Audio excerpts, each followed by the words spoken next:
I just had to top up the soil on this bonsai, on this Dwarf Alberta spruce, because of the wind here in Ontario, Oregon. It gets so bad that the soil gets blown off of the tree. So I just took a moment here to top up the soil and to check out the tree. And this is what's going on with this Dwarf Alberta.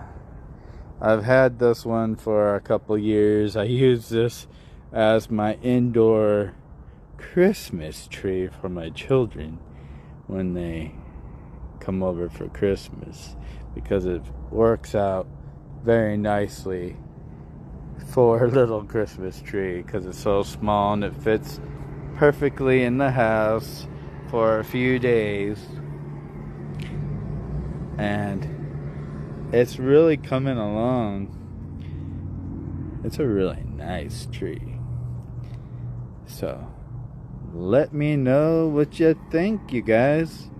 You guys don't usually give me comments, but if you would like to, you can. Anyways, have a lovely day. And